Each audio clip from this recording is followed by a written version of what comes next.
You don't have to look far to see that there's a lot of division going on in our world right now. And it can be discouraging to see all of this hurt and to see all of this hate. And it can be difficult to even know what to believe right now. But I think what we could all agree upon is that what we really need right now is unity. Unity in the kingdom of God is not a bunch of people agreeing upon a bunch of little details. It's not even a bunch of people agreeing upon how to solve big problems.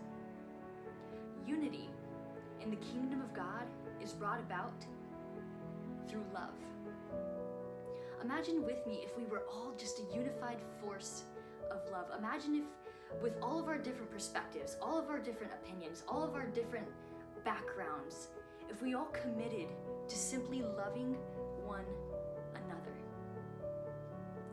What if we weren't defined by our political status or our social status or our economic status or even our personal opinions? But what if the very thing that we were defined by was love? Now, some might say that it's cliche, and some might say that it's fantasy, and still others might say that I'm naive for believing that this kind of unity is possible, but I do. I believe that this kind of unity is possible, and I believe that this kind of unity is brought about only through love. I looked up a bunch of different movements, and there was a lot of them. I'm not even gonna go through the big long list, but I specifically looked for a movement of love. And to my surprise, there is none. There is no love movement. And I'm not saying that other movements aren't important, but what if we were the movement of love? What if we all committed to loving one another? The other movements wouldn't even be necessary anymore because everyone would be loving someone. The hurt, the broken, the lost, the outcast, the big, the small, the people, every single person would have someone loving them. This was the whole message of Jesus whenever he came to earth.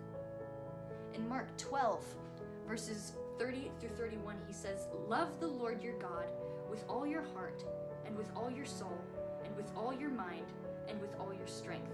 The second greatest commandment is this: love your neighbor as yourself. There is no greater commandment than these. John 13:35, "By this everyone will know that you are my disciples, if you love one another."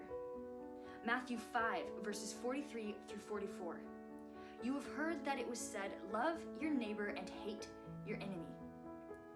But I tell you, love your enemies and pray for those who persecute you." So what should set us apart? Love.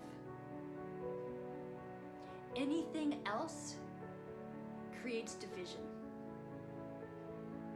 Let us be a people marked by love. Let us be a people known by the way we love one another. Let us be a people committed to loving one another.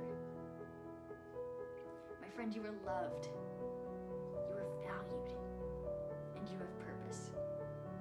You just have to keep pursuing hope.